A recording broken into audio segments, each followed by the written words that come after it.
नमस्कार, मैं विजय कुलवाल स्वागत करता हूं आपका राजस्थान सरकार और वेदांता के CSR इनिशिएटिव ई कक्षा में, जिसका टेक्निकल पार्टनर है मिशन ज्ञान। तो बच्चों, पिछले वीडियो में हमने जो अनुपातों का कार्यात्मक वर्गीकरण पढ़ा था, उसका तीसरा भाग क्रियाशीलता अनुपातों का अध्ययन किया था। आज हम अनुपातों का चौथा प्रकार लाभदायकता अनुपात, इसके बारे में बात करेंगे। लेकिन उससे पहले आपको लाभदायकता का अर्थ बताते हैं। सामान्यतः लाभदायकता क्या है? आप सभी जानते हैं कि प्रत्येक व्यवसाय लाभ कमाने के लिए किया जाता है और प्रत्येक व्यापारी अपने लाभों में अधिकाधिक वृद्धि चाहता है। जब व्यापार की कुल आगम में से कुल लागत को घटा दिया जाए तो जो अंतर शेष बचता है वो लाभ कहलाता है। लेकिन वास्तविक रूप में लाभ एक निरपेक्ष माप है। यह बात हमने पिछले वीडियो में भी कही थी। लाभदायकता और लाभ दोनों में क्या डिफरेंस है? लाभ केवल लाभ की राशि को व्यक्त करता है, लेकिन जब इस लाभ को उससे संबंधित किसी मद से कॉरलेट कर लिया जाए, संबंधित कर लिया जाए, उससे उसका अनुपात निकाल लिया जाए, उसका प्रतिशत ज्ञात कर लिया जाए, तो वो लाभदायकता हो जाती है। जैसे एक तो मैं ये कहूं कि मेरे व्यापार का लाभ 1 लाख, अब ये लाभ है और ये एक निरपेक्ष माप है। लेकिन अगर मैं ये कहूं कि वर्ष के दौरान मेरे द्वारा की गई बिक्री 5 लाख और मेरे व्यापार का लाभ 1 लाख, 1 लाख लाभ कमाया 5 लाख की बिक्री कर, इसका आशय यह है कि मैंने वर्ष के दौरान 20% लाभ कमाया, तो ये लाभ की सापेक्ष माप होगी, लाभदायकता होगी। यानी कि जब लाभों को उससे संबंधित बिक्री या पूंजी से संबंधित कर उसका अनुपात निकाला जाता है तो वो लाभदायकता कहलाती है। लाभदायकता अनुपातों में मुख्य तौर पर पहला अनुपात है सकल लाभ अनुपात, ग्रॉस प्रॉफिट रेशो। इसका अध्ययन हम पिछले वीडियोस में भी कर चुके हैं और सकल लाभ आपने कक्षा 11 में भी पढ़ा है। जब व्यापार खाता बनाया जाता है तो उसका जो अंतर है वो सकल लाभ हुआ करता था। यहां पर हमें व्यापार खाता तो नहीं बनाना, लेकिन सकल लाभ किस तरीके से निकालना है इसका फॉर्मूला हमने पिछले वीडियो में देखा कि जब हम टोटल रेवेन्यू फ्रॉम ऑपरेशन में से cost of revenue from operation को लेस कर देते हैं, यानी जो माल हमने बेचा है, बिक्री की है, उसमें से उस माल की लागत को घटा देते हैं, तो अंतर की राशि जो आती है वो सकल लाभ कहलाती है। सकल लाभ अनुपात आपके द्वारा किए गए विक्रय और सकल लाभ के मध्य संबंध को व्यक्त करेगा। इसका जो सूत्र है विद्यार्थियों वो है gross profit ratio is equal to gross profit upon revenue from operation. Revenue from operation यानी कि नेट सेल, नेट का मतलब सेल्स रिटर्न को घटा कर लेना है। ये मैं पहले भी बता चुका हूं कि कहीं पर भी आपको परचेज या सेल्स का प्रयोग करना है तो उसमें से परचेज रिटर्न और सेल्स रिटर्न को घटाकर ही लेना है। तो जब gross profit upon net revenue from operation into 100 किया जाएगा तो जो राशि आपको जो अनुपात आपको प्राप्त होगा वो सकल लाभ अनुपात होगा। किसी भी अनुपात की परिभाषा बनाना आप सूत्र से सीखें। हर अनुपात की परिभाषा में यह बताया गया है कि वो दो मदों के मध्य संबंध बताएगा। और किन मदों के मध्य संबंध बताएगा? जो सूत्र में प्रयोग की गई है। जैसे इस सूत्र में प्रयोग किया गया है सकल लाभ और बिक्री, तो जरा परिभाषा देखें। यह अनुपात सकल लाभ और संचालन क्रियाओं से जो आगम यानी कि जो विक्रय हुआ है उन दोनों के मध्य संबंध को व्यक्त करता है। आइए अब बात करते हैं ग्रॉस प्रॉफिट यहां पर किस किस तरीके से कैलकुलेट किया जा सकता है। तो सबसे पहला ग्रॉस प्रॉफिट कैलकुलेट करने का तरीका रेवेन्यू फ्रॉम ऑपरेशन में से cost of revenue from operation को लेस कर दे। अधिकतर प्रश्नों में रेवेन्यू फ्रॉम ऑपरेशन तो दिया हुआ होता है लेकिन cost of revenue from operation उपलब्ध नहीं होता। तो cost of revenue from operation निकालने के भी कई तरीके हैं, जिसमें सबसे महत्वपूर्ण जो है वो है opening inventory plus net purchase. Net purchase से मतलब परचेज रिटर्न को घटाने के बाद net purchase plus direct expenses minus closing inventory. इससे आप cost of revenue from operation ज्ञात कर सकते हैं। नेट रेवेन्यू फ्रॉम ऑपरेशन का मतलब वही है, आपको रेवेन्यू फ्रॉम ऑपरेशन में से रेवेन्यू फ्रॉम ऑपरेशन रिटर्न को लेस करना है। वेरी इंपॉर्टेंट नोट, नए फॉर्मेट के अकॉर्डिंग अब जो नया फॉर्मेट आया है प्रॉफिट एंड लॉस स्टेटमेंट का, लाभ हानि विवरण का, उसमें ओपनिंग स्टॉक और क्लोजिंग स्टॉक को स्टूडेंट्स अलग से नहीं दिखाते हैं बल्कि उनके डिफरेंस को दिखाया जाता है। तो कई बार क्वेश्चन में भी आप देखेंगे आपको चेंज इन इन्वेंट्री नाम की एक मत दे रखी होगी। चेंज इन इन्वेंट्री का मतलब ओपनिंग इन्वेंट्री और क्लोजिंग इन्वेंट्री का डिफरेंस है। अब प्रॉब्लम यह है कि मैंने जो फॉर्मूला आपको बताया है वो है ओपनिंग इन्वेंट्री को ऐड करना है और क्लोजिंग इन्वेंट्री को लेस करना है, लेकिन अगर किसी प्रश्न में ये दोनों ना दिए जाएं और आपको चेंज इन इन्वेंट्री दी जाए तो फिर कॉस्ट ऑफ रेवेन्यू आप कैसे निकालेंगे? तो उसके लिए वेरी इंपॉर्टेंट ये नोट जरा ध्यान दें। यदि प्रश्न में चेंज इन इन्वेंट्री दी गई है तो डिक्रीज इन इन्वेंट्री को cost of revenue from operation निकालने के लिए यदि ओपनिंग इन्वेंट्री और क्लोजिंग इन्वेंट्री नहीं दी गई है और उसकी जगह दिया गया है change in inventory. Change in inventory का मतलब ओपनिंग और क्लोजिंग का कंपैरिजन कर उनका डिफरेंस आपको दिया गया है। तो यदि डिक्रीज इन इन्वेंट्री हो तो आपको उसे cost of revenue from operation में जोड़ना है, और अगर इंक्रीज इन इन्वेंट्री हो तो आपको उसे cost of revenue from operation में से लेस करना है। डिक्रीज इन इन्वेंट्री का मतलब है आपका ओपनिंग स्टॉक ज्यादा है और क्लोजिंग स्टॉक कम है, जबकि इंक्रीज इन इन्वेंट्री का मतलब है आपका क्लोजिंग स्टॉक ज्यादा है और आपका ओपनिंग स्टॉक कम है। तो फिर शॉर्ट एंड स्वीट सुन लें कि डिक्रीज इन इन्वेंट्री को cost of revenue from operation निकालते समय ऐड करना है और इंक्रीज इन इन्वेंट्री को लेस करना है। दूसरी बात, फिर ओपनिंग स्टॉक और क्लोजिंग स्टॉक के अलग से कोई समायोजन की आपको आवश्यकता नहीं है, यानी कि ना तो आपको ओपनिंग स्टॉक फिर जोड़ना है और ना ही क्लोजिंग स्टॉक घटाना है। तो आइए सकल लाभ अनुपात को समझने के लिए आपकी पाठ्यपुस्तक का उदाहरण संख्या 20 लेते हैं। उदाहरण संख्या 20, निम्नलिखित सूचनाओं से सकल लाभ अनुपात की गणना कीजिए। स्कंद में कमी, जो बात मैंने अभी कही वही चीज इसमें आ गई है। आपको स्टॉक में कमी दे रखी है, आपको ओपनिंग स्टॉक और क्लोजिंग स्टॉक नहीं दिए गए हैं, बल्कि ये बताया गया है कि आपका ओपनिंग स्टॉक जो है वो क्लोजिंग स्टॉक से 1,60,000 रुपए ज्यादा है। स्कंद में कमी का मतलब यही होता है ओपनिंग ज्यादा और क्लोजिंग कम है। जावक वापसी, जावक वापसी आपको दे रखी है 50,000, जिसका मतलब होता है परचेज रिटर्न। इसे परचेज में से लेस करेंगे जहां पर भी परचेज काम आएगा।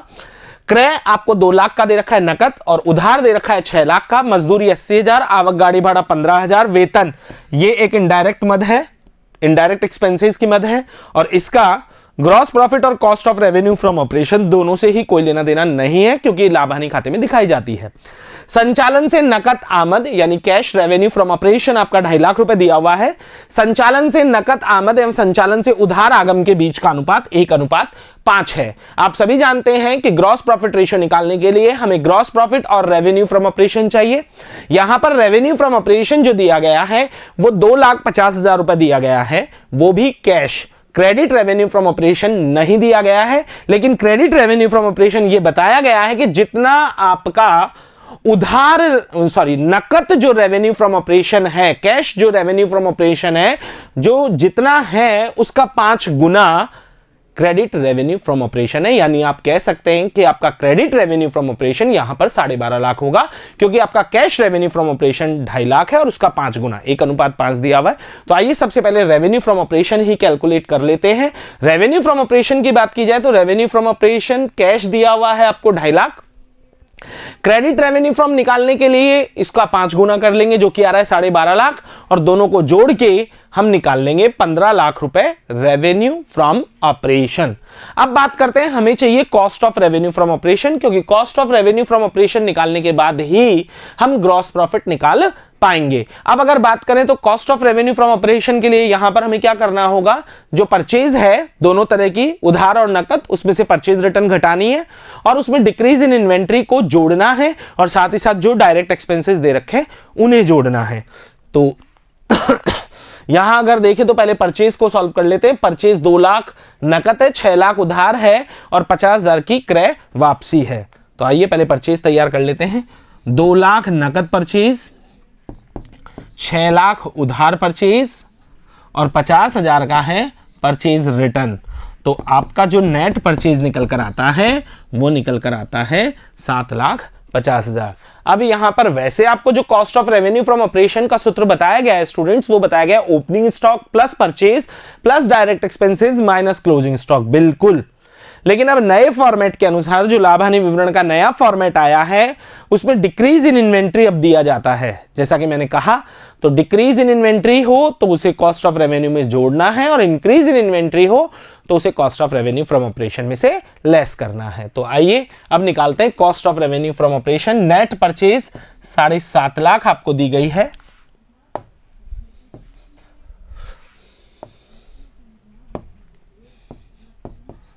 जो आपने फाइंड आउट की है।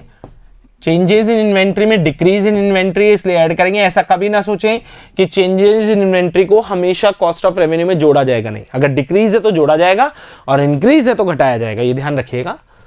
आगे बात की जाए तो डायरेक्ट एक्सपेंसेस में मजदूरी है और आवक गाड़ी भाड़ा है, यानी 80,000 और 15,000, इन दोनों को और जोड़ देते हो। 80 और 15 ये आपके हो गए 95,000, 10,05,000। अब निकालते हैं ग्रॉस प्रॉफिट। ग्रॉस प्रॉफिट का जो सूत्र है स्टूडेंट्स वो है revenue from operation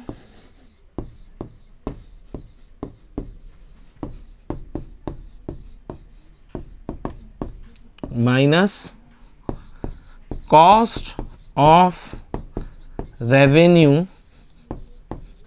from operation.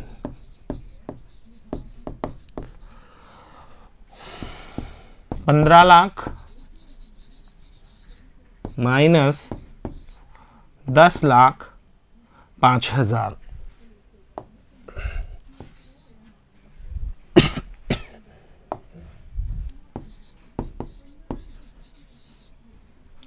तो आपका ग्रॉस प्रॉफिट आता है 4,95,000।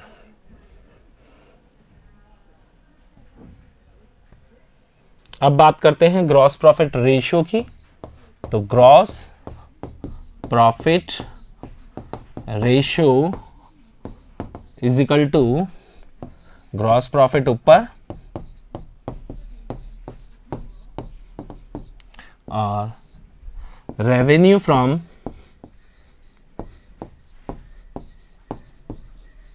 Operation multiply by 100। 4,95,000 बटा 15 लाख इंटू 100, और जब इसको सॉल्व करते हैं तो ये आपका आता है 33%। परिचालन अनुपात क्या है? सबसे पहली बात, ऑपरेटिंग रेशियो को ऑपरेटिंग कॉस्ट रेशियो यानी परिचालन लागत अनुपात भी कहा जाता है। परिचालन लागत और विक्रय के मध्य यह अनुपात संबंध को व्यक्त करता है, क्योंकि इसका जो सूत्र है वो है operating cost upon net revenue from operation into 100। तो जैसा आपको बताया गया कि आपस में सूत्र से आप देखें कि ये किस किस के मध्य संबंध व्यक्त करता है, तो आपके लिए सैद्धांतिक रूप से परिभाषा बनाना आसान होगा। अब मुख्य जो प्रश्न उठता है वो ये उठता है कि परिचालन लागत है क्या। परिचालन लागत की अगर बात करूं तो स्टूडेंट्स इसे साधारण भाषा में समझने के लिए हम एक उदाहरण लेते हैं कि मान लीजिए कपड़े की दुकान खोलकर एक व्यापारी बैठा है, तो उस कपड़े के व्यापार से संबंधित जितने भी खर्चे हैं, माल खरीदना, माल को दुकान तक लाना, ग्राहकों को दिखाना, उसे बेचना, उसका विज्ञापन करना, उस दुकान को चलाने के लिए आपने लोन लिया, उस पर ब्याज, इस तरह के सभी खर्चे परिचालन व्यय होंगे। उन सभी व्ययों को परिचालन लागत का भाग माना जाएगा। वे सभी ऑपरेटिंग कॉस्ट का पार्ट हैं। ऑपरेटिंग कॉस्ट निकालने का तरीका होता है, जो इसके फॉर्मूले दिए हुए हैं उनसे आप समझें। Cost of revenue from operation जो आप पिछले एग्जाम्पल में निकालना सीख चुके हैं स्टूडेंट्स, 2-3 सूत्रों से हमने cost of revenue from operation निकाला है। इसमें आपको 2 एडजस्टमेंट करने हैं। इसके आगे जाकर अगर आपके और ऑपरेटिंग खर्चे हुए हैं, cost of revenue from operation है वो भी एक ऑपरेटिंग ही खर्चा है, क्योंकि माल खरीदना एक ऑपरेटिंग खर्चा है। लेकिन माल खरीदना ही व्यापार में नहीं होता है, उसे विक्रय योग्य बनाना होता है, उसे ग्राहकों तक पहुंचाना होता है, विक्रय को बढ़ाने के लिए विज्ञापन करने पड़ते हैं, कई प्रकार की संपत्तियां हम खरीदते हैं जिन पर मूल्यह्रास लगता है। तो कहने का मतलब यह है कि cost of revenue from operation में और आगे होने वाले सभी ऑपरेटिंग परिचालन खर्चों को आप जोड़ दें, और यदि कोई परिचालन आय विक्रय के अलावा आपको प्राप्त हुई है, जैसे कि डिस्काउंट रिसीव्ड हो, कमीशन रिसीव्ड हो जो कि व्यापार से संबंधित हो, तो इन्हें आप घटा दें, तो जो कॉस्ट निकल कर आएगी वो आएगी ऑपरेटिंग कॉस्ट। एक बार फिर ध्यान दें, operating cost is equal to cost of revenue from operation plus operating expenses minus operating income. अगर बात करें तो ऑपरेटिंग एक्सपेंसेस में ऐसे खर्चे जो व्यापार से संबंधित होंगे, बिल्कुल जैसे एम्प्लॉय बेनिफिट एक्सपेंसेस हैं, डेप्रिसिएशन है, ऑफिस के खर्चे हैं, सेलिंग के खर्चे हैं, डेप्रिसिएशन है, ऐसा लोन जो व्यापार में लिया गया है उसका ब्याज है, ये सब परिचालन व्यय कहलाएंगे। अदर ऑपरेटिंग इनकम क्या होती है? कमीशन और डिस्काउंट मोस्टली नहीं होगी क्योंकि जो विक्रय है वो ऑपरेटिंग इनकम है, लेकिन अगर इस तरह की कोई आय आपको दे रखी है तो आप इसे जोड़ें। तो फिर नॉन ऑपरेटिंग क्या होता है? बिल्कुल यहां डिफरेंस आपको यहीं पर साथ के साथ समझना है। ऑपरेटिंग एक्सपेंसेस ऑपरेटिंग इनकम व्यापार से संबंधित है, non operating expenses non operating income व्यापार में हुए तो हैं लेकिन उनका संबंध व्यापार की संचालन क्रियाओं से नहीं है। जैसे मैंने उदाहरण लिया कि कपड़े की दुकान पर कपड़े का व्यापारी अपना व्यापार चला रहा है, उसकी दुकान में एक कंप्यूटर है जिस पर हिसाब किताब रखा जाता है जो कि व्यापार के लिए फिक्स असेट्स है, लेकिन अब व्यापारी की जरूरत है कि उस कंप्यूटर को हटाकर वहां पर एक लैपटॉप ले आया जाए। तो उस कंप्यूटर का हमारी पुस्तकों में जो मूल्य था वो 10,000 था और हमने उसे 2,000 में बेच दिया, तो 8,000 का घाटा हुआ। इसमें कोई डाउट नहीं कि घाटा हुआ, लेकिन ये घाटा परिचालन क्रियाओं का नहीं है क्योंकि आपकी परिचालन क्रिया है माल बेचना, कपड़ा बेचना। तो ये जो कंप्यूटर को बेचने से 8,000 का घाटा हुआ है, ये घाटा है, ये लाभों में से घटाना भी चाहिए। जब हम नेट प्रॉफिट निकालेंगे तो हम इसे घटाएंगे, लेकिन जब हम ऑपरेटिंग प्रॉफिट निकालेंगे तो हम इसे नहीं घटाएंगे क्योंकि ये एक नॉन ऑपरेटिंग आइटम है। ठीक है स्टूडेंट्स, तो ऑपरेटिंग कॉस्ट का फॉर्मूला ध्यान रखें। Operating cost is equal to cost of revenue from operation plus operating expenses. केवल ऑपरेटिंग एक्सपेंसेस जोड़ने, नॉन ऑपरेटिंग नहीं जोड़ने, और अगर कोई ऑपरेटिंग इनकम आपको प्राप्त हुई है तो उसे आपको इसको लेस करना है, तो ये बन जाएगा ऑपरेटिंग कॉस्ट। अब बात करते हैं अगला, परिचालन लाभ अनुपात। परिचालन लागत से मिलता जुलता परिचालन लाभ अनुपात। परिचालन लाभ अनुपात ऑपरेटिंग प्रॉफिट और नेट रेवेन्यू फ्रॉम ऑपरेशन यानी विक्रय के मध्य संबंध को व्यक्त करता है। वो परिचालन लागत था, ये परिचालन लाभ है। ऑपरेटिंग प्रॉफिट क्या होता है? जब आप सेल में से सारे खर्चे घटा दें, चाहे वो ऑपरेटिंग हो चाहे वो नॉन ऑपरेटिंग हो, तो नेट प्रॉफिट निकल कर आता है। और जब आप सेल में से केवल ऑपरेटिंग खर्चे घटाएंगे, यानी मेरे कहने का मतलब है विक्रय में से केवल ऑपरेटिंग कॉस्ट घटाएंगे जो आपने पीछे ज्ञात की है, तो ऑपरेटिंग प्रॉफिट निकल कर आएगा। इसका जो मेन सूत्र है ऑपरेटिंग प्रॉफिट रेशो का, वो तो है operating profit upon revenue from operation into 100। ये तो आपको समझ में आ ही गया होगा, लेकिन ऑपरेटिंग प्रॉफिट कैसे निकालेंगे? तो उसे 3 तरीके से निकाला जा सकता है। स्टूडेंट्स जरा फॉर्मूलों पर ध्यान दें। पहला तरीका है रेवेन्यू फ्रॉम ऑपरेशन यानी विक्रय माइनस ऑपरेटिंग कॉस्ट जो कि आपने पीछे ज्ञात की है। ऑपरेटिंग कॉस्ट कैसे ज्ञात की है वो आप इसमें से घटा दें तो डायरेक्ट ऑपरेटिंग प्रॉफिट आ जाएगा। ऑपरेटिंग प्रॉफिट दूसरा तरीका ग्रॉस प्रॉफिट से भी निकाल सकते हैं। ग्रॉस प्रॉफिट निकालने के लिए क्या करना होगा? ग्रॉस प्रॉफिट में से ऑपरेटिंग एक्सपेंसेस घटाने होंगे और नॉन ऑपरेटिंग इनकम को जोड़ना होगा जो ऑपरेटिंग इनकम है। तीसरा तरीका नेट प्रॉफिट से भी आप इसे निकाल सकते हैं। नेट प्रॉफिट से कैसे निकाल सकते हैं? जो non operating expenses net profit में से घटे हुए हैं, जैसा मैंने समझा, उसे वापस जोड़ दीजिए, और जो नॉन ऑपरेटिंग इनकम अगर कोई हुई है तो उसे वापस लेस कर दीजिए। यहां पर कुछ उदाहरण आपको ऑपरेटिंग एक्सपेंसेस के दे रखे हैं जो कि मैं पिछले में समझा चुका हूं। उसके अलावा ऑपरेटिंग इनकम भी बता चुका हूं। नॉन ऑपरेटिंग एक्सपेंसेस क्या क्या हो सकते हैं, जैसे मैंने उदाहरण लिया था loss on sale of non current assets, loss by fire, donation, income tax and interest on debenture interest and long term loan. ये ऑपरेटिंग हो सकता है यदि आपने व्यापार से संबंधित क्रिया के लिए लोन लिया है। नॉन ऑपरेटिंग इनकम की अगर बात की जाए तो profit on sale of non current assets यानी फिक्स असेट्स वगैरह जो है, यदि आपने इनको बेचा है और इस पर कोई आपको प्रॉफिट हुआ है तो वो नॉन ऑपरेटिंग इनकम है। आइए अब इन लाभों को समझने के लिए अगला एग्जाम्पल लेते हैं। उदाहरण संख्या 21, निम्नलिखित सूचनाओं से परिचालन अनुपात यानी ऑपरेटिंग कॉस्ट रेशो और परिचालन लाभ अनुपात यानी ऑपरेटिंग प्रॉफिट रेशो आपको निकालना है। परिचालन से आय यानी कि रेवेन्यू फ्रॉम ऑपरेशन 2,25,000, परिचालन से आय वापसी 25,000 यानी रिटर्न जो कि आप सेल्स में से लेस करते हैं। परिचालन से आय की लागत ये आपको दे रखा है cost of revenue from operation 1,00,000। प्रशासनिक व्यय ये ऑपरेटिंग एक्सपेंसेस होते हैं। विक्रय वितरण व्यय ये भी ऑपरेटिंग एक्सपेंसेस होते हैं और डेप्रिसिएशन ये भी ऑपरेटिंग एक्सपेंसेस होते हैं। कौन कौन सा रेशो पूछा है? ऑपरेटिंग कॉस्ट रेशो और ऑपरेटिंग प्रॉफिट रेशो। तो सबसे पहले हमें चाहिए रेवेन्यू फ्रॉम ऑपरेशन जो कि सिंपल एंड सोबर सा दे रखा है। 2,25,000 में से 25,000 को लेस कर देंगे। अब बात करते हैं ऑपरेटिंग कॉस्ट कैसे निकालें। तो cost of revenue from operation आपको दे रखा है 1,00,000। इसमें मैंने क्या बताया? ऑपरेटिंग एक्सपेंसेस को जोड़ दीजिए और ऑपरेटिंग इनकम को घटा दीजिए। तो यहाँ ऑपरेटिंग इनकम तो कुछ है नहीं, 3 ऑपरेटिंग एक्सपेंसेस है, इन तीनों को हमें 1,00,000 में जोड़ना है तो वो ऑपरेटिंग कॉस्ट बन जाएगा। फिर बात करें ऑपरेटिंग प्रॉफिट कैसे निकालें। तो ऑपरेटिंग प्रॉफिट का फॉर्मूला ये वाला फॉर्मूला देखिएगा आप, operating profit is equal to revenue from operation minus operating cost. तो कोई सा भी आप फॉर्मूला प्रयोग कर सकते हैं, वो आप देखें किस तरह की सूचनाएं प्रश्न में दे रखी है। आइए तो बात करते हैं नेट रेवेन्यू फ्रॉम ऑपरेशन निकालेंगे सबसे पहले। तो 2,25,000 आपको रेवेन्यू फ्रॉम ऑपरेशन दिया हुआ है और 25,000 रिटर्न दी गई है, तो इसकी वैल्यू आ जाएगी 2,00,000। अब बात करते हैं ऑपरेटिंग कॉस्ट कैसे निकालें। तो cost of revenue from operation आपको 1,00,000 दिया हुआ है और आपको स्टूडेंट्स 3 खर्चे दिए गए हैं। कितने कितने? 17,000 और 9,000 और 22,000। ये तीनों ही खर्चे ऑपरेटिंग हैं।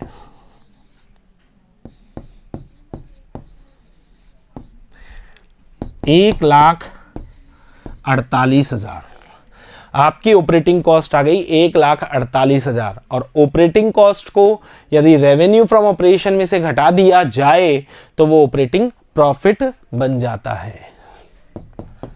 2,00,000 माइनस 1,48,000 तो ये आता है 52,000। आइए अब दोनों रेशो कैलकुलेट कर लेते हैं। पहला रेशो ऑपरेटिंग रेशो, इसके नाम से कंफ्यूज ना हो। ऑपरेटिंग रेशो का जो मतलब है स्टूडेंट्स वो ऑपरेटिंग कॉस्ट रेशो ही है।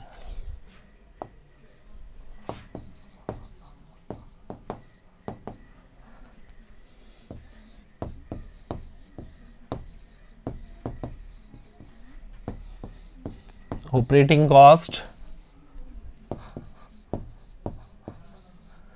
Revenue from operation into so. तो ऑपरेटिंग कॉस्ट जो दी गई है, जो आपने फाइंड आउट की है, वो है 1,48,000 और रेवेन्यू फ्रॉम ऑपरेशन जो है वो है 2,00,000। और जब आप इसे हल करते हैं तो ये आता है 74%। दूसरा रेशो ऑपरेटिंग प्रॉफिट रेशो।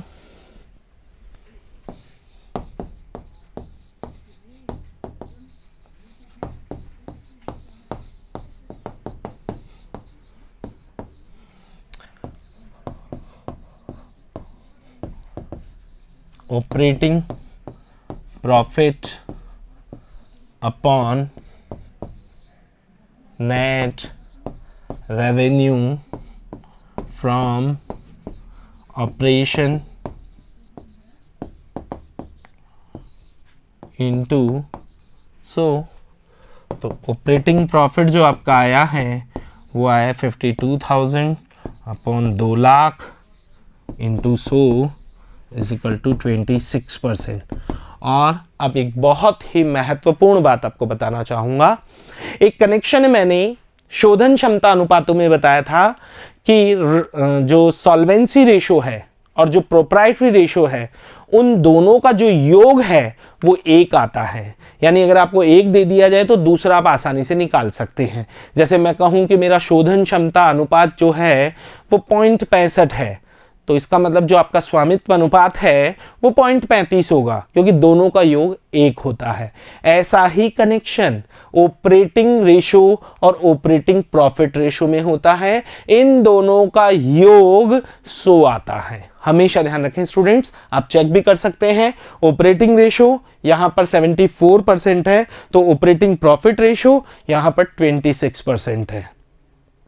ठीक है स्टूडेंट्स, तो आपके 3 रेशो अब तक क्लियर हो चुके हैं लाभदायकता के, सकल लाभ अनुपात, परिचालन अनुपात और परिचालन लाभ अनुपात। अब अगले अनुपात की ओर पढ़ते हैं, शुद्ध लाभ अनुपात। यह अनुपात शुद्ध लाभ और विक्रय के मध्य संबंध को व्यक्त करेगा। और शुद्ध लाभ नेट प्रॉफिट आपके लिए नई मद नहीं है, इसको आपने कक्षा 11 में खूब पढ़ा है। जब हम ग्रॉस प्रॉफिट में से सभी तरह के खर्चे, चाहे वो ऑपरेटिंग होते थे चाहे वो नॉन ऑपरेटिंग होते थे, उन सभी को घटा देते थे और सभी तरह की इनकम हम उसमें जोड़ दिया करते थे, तो वो निकल कर आता था नेट प्रॉफिट। यानी ग्रॉस प्रॉफिट कैसे निकाला जाता था? ग्रॉस प्रॉफिट में नॉन ऑपरेटिंग इनकम और ऑपरेटिंग इनकम दोनों को जोड़ देते थे। ग्रॉस प्रॉफिट में जो ट्रेडिंग अकाउंट से निकलता था, और नॉन ऑपरेटिंग एक्सपेंसेस और ऑपरेटिंग एक्सपेंसेस दोनों घटा देते थे, तो वो नेट प्रॉफिट निकल कर आ जाता था। तो नेट प्रॉफिट की अगर बात करें तो बिल्कुल वही फॉर्मूला बताया, gross profit minus operating expenses minus non operating expenses plus operating income और नॉन ऑपरेटिंग इनकम, दोनों प्रकार के इनकम को जोड़ना है और दोनों प्रकार के खर्चों को घटाना है, तो वो नेट प्रॉफिट होगा। आइए अब लेते हैं इसके लिए अगला एग्जांपल। निम्नलिखित सूचनाओं से एक कंपनी के 31 मार्च 2017 को समाप्त होने वाले वर्ष के लिए सकल लाभ अनुपात यानी कि ग्रॉस प्रॉफिट रेशो, परिचालन लाभ अनुपात यानी कि ऑपरेटिंग प्रॉफिट रेशो और शुद्ध लाभ अनुपात यानी कि नेट प्रॉफिट रेशो की गणना करने को कह रहा है।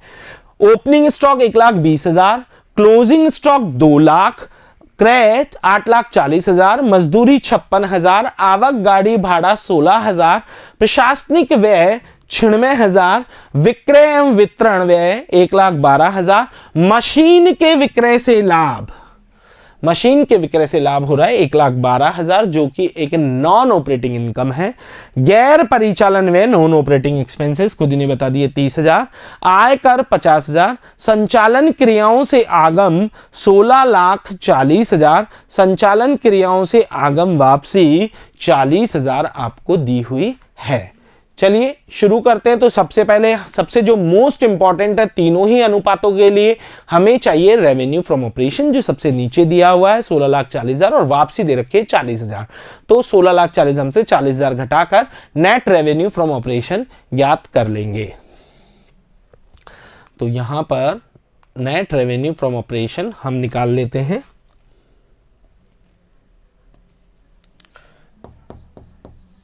Net revenue from operation is equal to revenue from operation minus return, जो कि कितनी दी गई है 16,40,000 माइनस 40,000। तो आपकी जो नेट रेवेन्यू है फ्रॉम ऑपरेशन है वो 16 लाख होगी। अब आगे की बात करें तो ग्रॉस प्रॉफिट हमें निकालना है। ग्रॉस प्रॉफिट की बात करें तो इसका फॉर्मूला आप सभी जानते हैं, net revenue from operation minus cost of revenue from operation. लेकिन प्रश्न में cost of revenue from operation नहीं है, तो cost of revenue from operation निकालेंगे। उसके लिए opening stock plus purchase plus direct expenses minus closing stock. तो अगर यहां बात की जाए तो ओपनिंग स्टॉक 1,20,000 है, अंतिम रहतिया 2 लाख है, 8,40,000 का परचेज है और 2 डायरेक्ट एक्सपेंसेस हैं, मजदूरी और आवक गाड़ी भाड़ा। आइए सूचनाओं में इसको रखते हैं। ओपनिंग स्टॉक 1,20,000, परचेज 8,40,000 और बात की जाए तो वेजेस 56,000 और ये 16,000।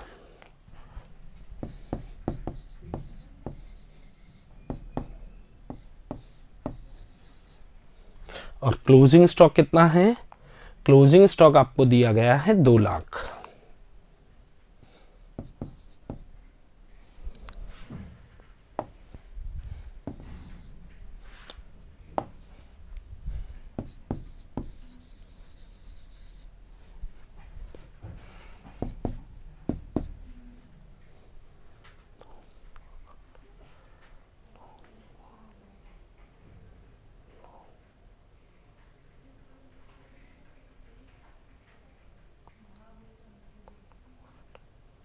साठ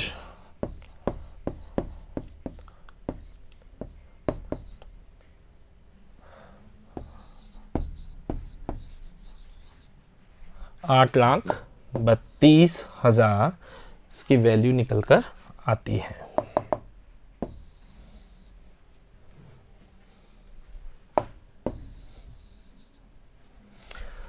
अब बात करते हैं नेट रेवेन्यू फ्रॉम ऑपरेशन आपका है 16 लाख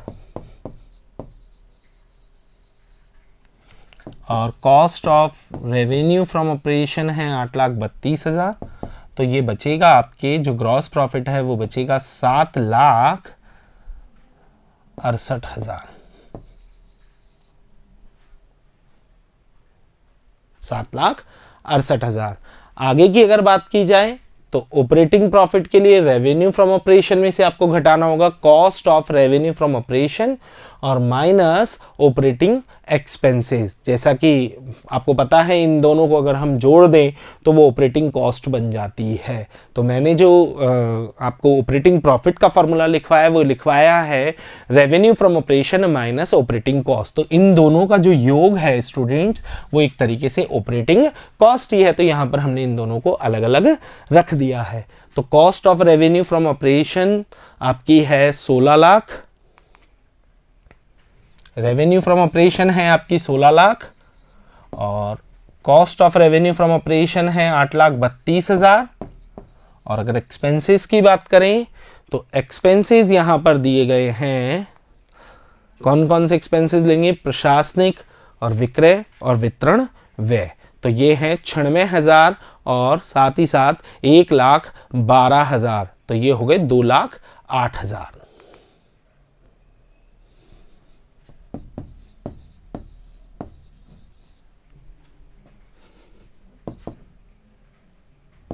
$16,00,000 माइनस 10,40,000।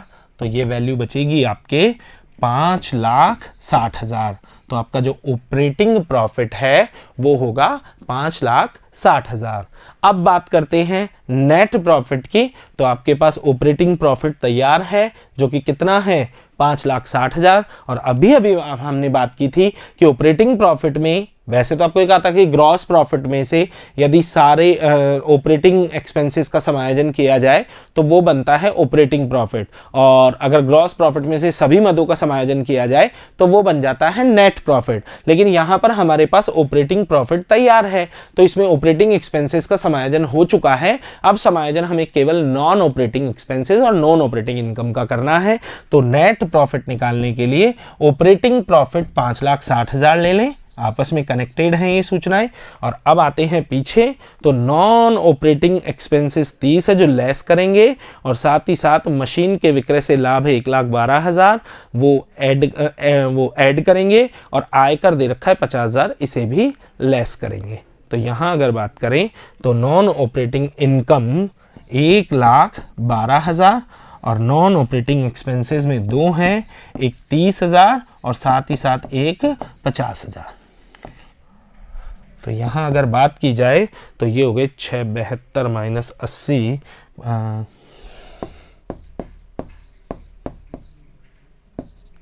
5,92,000 ये आपको वैल्यू दी हुई है।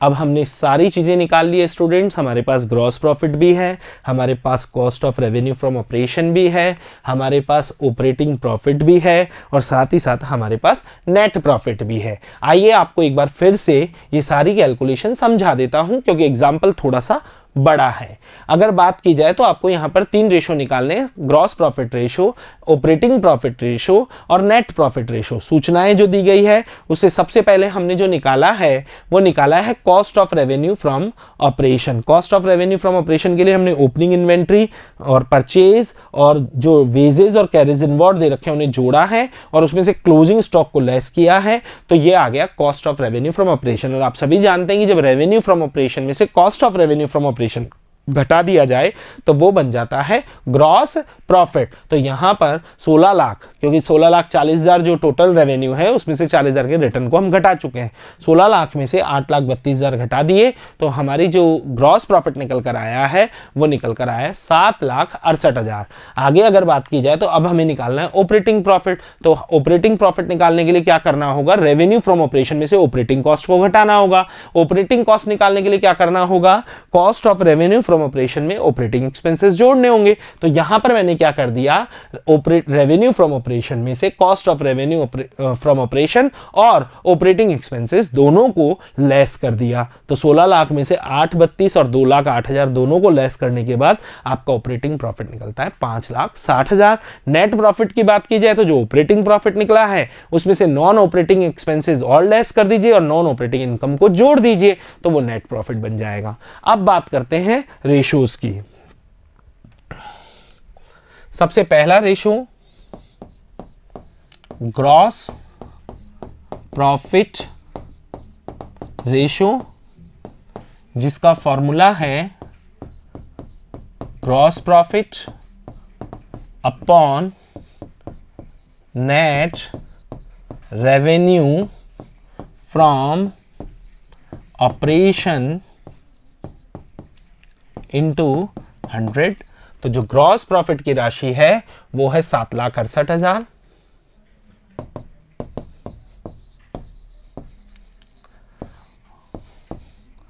और नेट रेवेन्यू फ्रॉम ऑपरेशन आपको दिया गया है 16 लाख।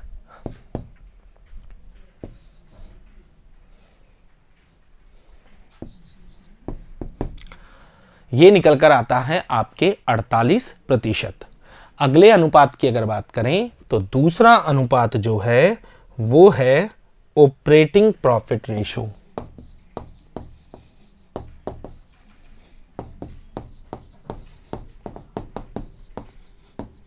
जिसका फॉर्मूला है operating profit upon net revenue from, सब में नीचे नेट रेवेन्यू फ्रॉम ऑपरेशन ही आएगा क्योंकि सब सारे लाभों का संबंध इसमें विक्रय से ज्ञात किया जाता है। आपको लाभदायकता की परिभाषा में यही बताया गया था कि लाभ को बिक्री या पूंजी से संबंधित कर दिया जाए तो वो लाभदायकता कहलाती है। तो ऑपरेटिंग प्रॉफिट जो आपके निकल कर आया है वो निकल कर आया है 5,60,000। कुल बिक्री 16 लाख जो कि सेल्स रिटर्न घटाने के बाद है। अब अगर इसको सॉल्व करें तो इसका आएगा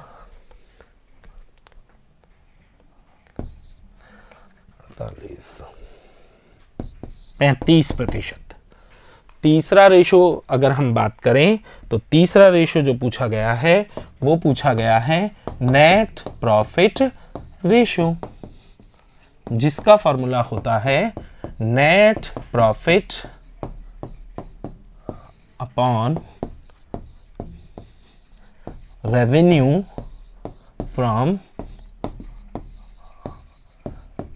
ऑपरेशन इंटू सो। तो नेट प्रॉफिट आपको अकॉर्डिंग टू वर्किंग नोट 5,92,000 जो फाइंड आउट हुआ है, 5,92,000 बटा 16 लाख इंटू 100, तो ये नियर अबाउट आता है 37%। तो ये आपका शुद्ध लाभ अनुपात के साथ साथ और अनुपात भी पूरे हुए। लाभदायकता अनुपातों का अंतिम कड़ी में अंतिम जो अनुपात है वो है विनियोगों पर प्रत्यय। अगर मैं बात करूं स्टूडेंट्स तो लाभदायकता का मैंने आपको अर्थ बताया था कि लाभ को बिक्री या पूंजी दोनों में से किसी एक पर कॉरलेट कर लिया जाए तो वो लाभदायकता बन जाती है। तो पिछले जो अनुपात आपने देखे कौन कौन से, आपका सकल लाभ अनुपात, शुद्ध लाभ अनुपात, परिचालन लाभ अनुपात, परिचालन अनुपात, उन सब में नीचे आपने रेवेन्यू फ्रॉम ऑपरेशन यानी बिक्री को रखा है। ये एकमात्र अनुपात ऐसा है जिसका प्रतिशत हम पूंजी पर आधारित करेंगे। तो इसका जो फॉर्मूला है वो है net profit before interest and tax upon capital employed into 100। पहले इसका अर्थ हम जान लेते हैं। विनियोग पर प्रत्यय, इस अनुपात को विनियोजित पूंजी पर प्रत्यय भी कहते हैं। एक संस्था में विनियोग करने का मुख्य उद्देश्य क्या होता है? कोई भी व्यापारी या कोई भी विनियोक्ता यदि व्यापार में पैसा लगा रहा है, किसी फर्म में पैसा लगा रहा है, तो उसका उद्देश्य एक ही है कि वो आय अर्जित करे, अधिक से अधिक लाभ कमाए।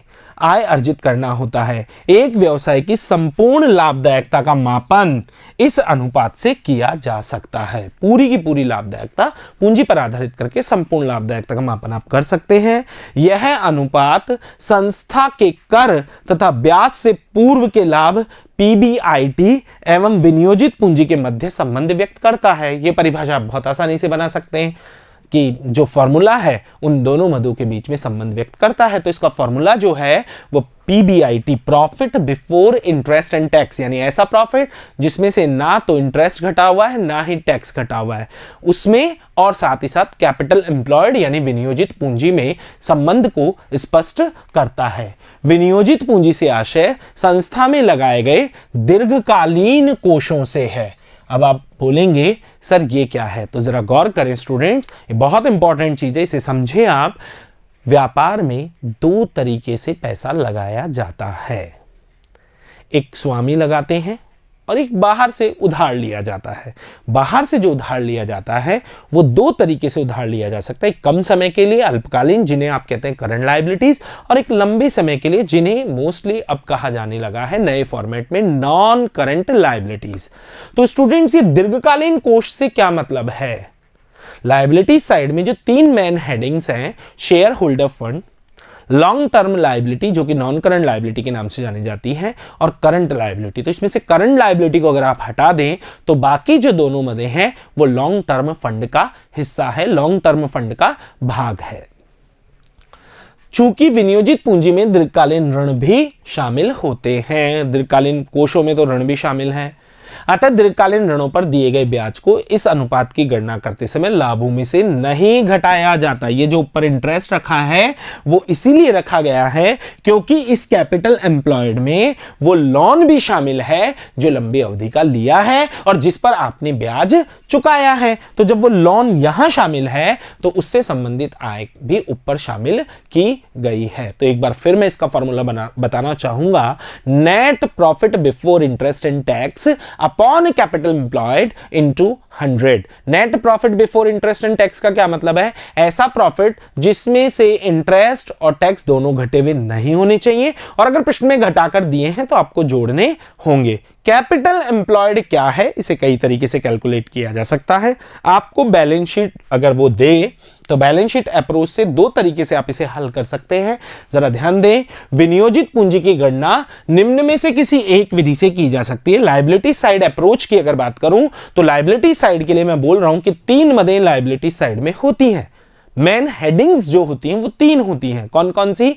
Share holder fund, non current liability, current liability. तो करंट लायबिलिटी को हम नहीं लेंगे क्योंकि वो कैपिटल एम्प्लॉयड का हिस्सा नहीं है, क्योंकि वो दीर्घकालीन कोषों का भाग नहीं है। तो फिर दो मदे ले लीजिए। कौन कौन सी? शेयर होल्डर फंड और नॉन करंट लायबिलिटी। अगर साधारण भाषा में कहूं, equity share capital, preference share capital, general reserve, debenture, bank loan, ये तो सब आएंगे, लेकिन क्रेडिटर, बीपी, बैंक ओडी ये नहीं आएंगे क्योंकि ये कैपिटल एम्प्लॉयड का भाग नहीं है। क्यों नहीं है? क्योंकि दीर्घकालीन नहीं है। साथ ही साथ यदि एसेट साइड की कोई ऐसी मद दे रखी है या कोई ऐसी संपत्ति दे रखी है जिसका कोई मूल्य नहीं है, जैसे आपको कह दीजिए ख्याति का मूल्य 0 है जबकि ख्याति ऊपर बैलेंस शीट में दिखा रखी है 2000, 8000 कुछ भी, तो उसे लेस करना है। फिर इसमें से आप बोलेंगे सर क्यों लेस करना है? क्योंकि आप शेयर होल्डर फंड ले रहे हैं और शेयर होल्डर फंड में से सभी प्रकार की हानियों को लेस किया जाता है। अगर आपने शेयर होल्डर फंड निकालते समय लेस कर दिया तो अलग से लेस मत कीजिए। इसी तरह से नॉन ट्रेड इन्वेस्टमेंट दे रखा है तो उसे भी लेस करना है। तो इसका फॉर्मूला बना share holder fund plus non current liability minus non trade investment. अगर इन्वेस्टमेंट दे रखे हैं, अगर इन्वेस्टमेंट के लिए कोई सूचना नहीं है तो आप उसे व्यापारिक माने, लेकिन सूचना है कि वो नॉन ट्रेड है तो फिर आपको इसे लेस करना होगा। अब बात करते हैं असेट साइड से अगर इसे कैलकुलेट करना हो, सपोज दैट आपको लायबिलिटीज की मदद दी नहीं है, प्रश्न में आपको दिया ही नहीं है कि इक्विटी शेयर कैपिटल या प्रेफरेंस शेयर, आपको असेट्स की मदद दी है। तो असेट्स में तो दो ही मदद होती हैं, कौन कौन सी, या तो करंट असेट्स होती हैं या नॉन करंट असेट्स होती है। तो दोनों को ले लीजिए, बिल्कुल दोनों को ले लीजिए और उसमें से करंट लायबिलिटीज को लेस कर दीजिए। Capital employed is equal to non current assets plus current assets, इससे टोटल असेट्स आ गई। अब ये लेस क्यों किया करंट लायबिलिटीज को, क्योंकि अगर टोटल असेट्स आ गई तो मतलब टोटल लायबिलिटीज आ गई, क्योंकि दोनों तरफ से बराबर होती है, जबकि आपको पता है कि करंट लायबिलिटी शामिल नहीं होती, तो उसे लेस कर दीजिए। वेरी इंपॉर्टेंट नोट, यदि नॉन ट्रेड इन्वेस्टमेंट दिए गए हैं तो उन्हें शामिल, योग में शामिल नहीं करना है इन असेट्स का। जब ये इसके लिए नोट है, इस फॉर्मूले के लिए नोट है कि यदि नॉन ट्रेड इन्वेस्टमेंट दिए गए हैं तो उसे योग में शामिल कीजिएगा ही मत, तो उसे घटाने की जरूरत नहीं पड़ेगी। तो आइए इससे संबंधित आपके पाठ्य पुस्तक में एग्जाम्पल नंबर 23 जो दिया गया है उसकी बात करते हैं। उदाहरण संख्या 23, निम्नलिखित सूचनाओं की सहायता से विनियोग पर प्रत्यय यानी विनियोजित पूंजी पर प्रत्यय की आपको गणना करनी है। सूचनाएं जो दी गई हैं वो कुछ इस तरीके से हैं। अंश पूंजी शेयर कैपिटल 1 लाख, संचय आधिक्य 50,000, मूर्त स्थायी संपत्तियां शुद्ध 4,50,000, गैर चालू नॉन करंट व्यापारिक ट्रेड इन्वेस्टमेंट दिए गए हैं, तो आपको इसका कोई समायोजन नहीं करना है। अगर आप असेट्स अप्रोच से ले तो इसे जोड़ना है, और लायबिलिटीज अप्रोच से आप कैपिटल एम्प्लॉयड निकालें तो इसका कुछ नहीं करना है, क्योंकि हम जो घटाते हैं वो नॉन ट्रेड घटाते हैं, ये ट्रेड इन्वेस्टमेंट है। चालू संपत्तियां 2,20,000 है, 10% दीर्घकालीन ऋण है 4 लाख, चालू दायित्व 1,70,000 और कर से पूर्व यानी प्रॉफिट बिफोर टैक्स आपको दिया गया है 1,80,000। अब बात करते हैं, आपको गणना करनी है रिटर्न ऑन कैपिटल एम्प्लॉयड, विनियोजित पूंजी पर प्रत्यय, जिसका सूत्र होता है profit before interest and tax upon capital employed into. So आपको चाहिए profit before interest and tax, जबकि सवाल में जो प्रॉफिट दिया गया है वो प्रॉफिट आप बिफोर टैक्स तो है लेकिन बिफोर इंटरेस्ट नहीं है, इंटरेस्ट इसमें से घटा हुआ है, बिल्कुल घटा हुआ, क्योंकि लाभ जो होता है वो ब्याज घटाने के बाद ही है, जब तक कोई सूचना नहीं है तो उसमें हम ब्याज को जोड़ेंगे। कर जोड़ने की जरूरत नहीं है क्योंकि कर पहले से ही जुड़ा हुआ है। अब बात आती है ब्याज लाए कहां से, तो सूचना पर निर्भर करता है। अगर स्टूडेंट्स लोन जो आपने लिया है उस पर ब्याज की दर दे रखी है तो ब्याज निकालकर जोड़ दें, अन्यथा आपको ये 1,80,000 ही काम लेना होगा। तो अगर हम देखें तो हमें हमारे ऋण पर ब्याज की दर दी गई है कि हमने जो ऋण लिया है उस पर 10%, ये जो रेट दी हुई है ये इसके ब्याज की दर ही है। तो 4 लाख का 10% यानी प्रत्येक वर्ष आप 40,000 का जो है वो भुगतान करते हैं। तो आइए इसे चेंज कर लेते हैं। Profit before interest and tax में आपको दिया गया है 1,80,000 प्रॉफिट बिफोर टैक्स और 40,000 का ब्याज, तो ये राशि आ जाती है 2,20,000। अब बात करते हैं कैपिटल एम्प्लॉयड। तो प्रश्न की सूचनाओं को पढ़ने के बाद ये पता चल गया है कि कैपिटल एम्प्लॉयड दोनों अप्रोच से निकल सकता है। आप लायबिलिटीज अप्रोच से भी निकाल सकते हैं उसे, और अगर आप बैलेंस शीट अप्रोच में असेट्स अप्रोच से भी इसे निकालेंगे तो वो निकल जाएगा, क्योंकि यहां पर आपके पास पूरी इंफॉर्मेशन है। लेकिन हम इसे लायबिलिटीज अप्रोच से काउंट कर लेते हैं, तो हम शेयर ऑफ कैपिटल लेंगे, करंट लायबिलिटी को छोड़कर लायबिलिटीज की सारी मदे लेनी है। हम संचय आधिक्य भी लेंगे, उसके बाद में हम मूर्त स्थायी संपत्तियां छोड़ देंगे, गैर चालू व्यापारिक विनियोग छोड़ देंगे, चालू संपत्तियां छोड़ देंगे, और फिर हम लेंगे दीर्घकालीन लोन 4 लाख का। तो 3 मदे, share capital, reserve and surplus और साथ ही साथ दीर्घकालीन लोन। करंट लायबिलिटी नहीं लेनी है क्योंकि वो लॉन्ग टर्म कैपिटल एम्प्लॉयड का भाग नहीं है। अब अगर बात करें तो शेयर कैपिटल हमें दी गई है 1 लाख, रिजर्व हमें दिया गया है 50,000 और साथ ही साथ 10% लोन जो दिया गया है वो दिया गया है 4 लाख। तो जो इसका योग आता है स्टूडेंट्स वो आता है 5,50,000। 5,50,000 की पूंजी पर 2,20,000 का लाभ कमाया। अब इसे परसेंटेज में चेंज कर लेते हैं और वो कहलाएगा रिटर्न ऑन कैपिटल एम्प्लॉयड। तो रिटर्न ऑन कैपिटल एम्प्लॉयड बराबर profit before interest and tax upon capital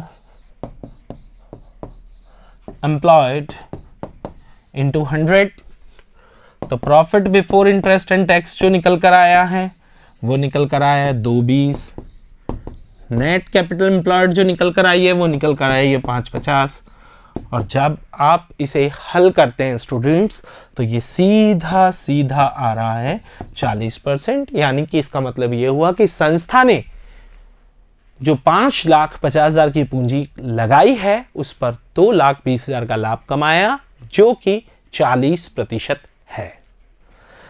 आज हमने बात की लाभदायकता अनुपातों की, जिसमें हमने gross profit ratio, operating profit ratio, net profit ratio, operating ratio और साथ ही साथ रिटर्न ऑन कैपिटल एम्प्लॉयड पढ़ा।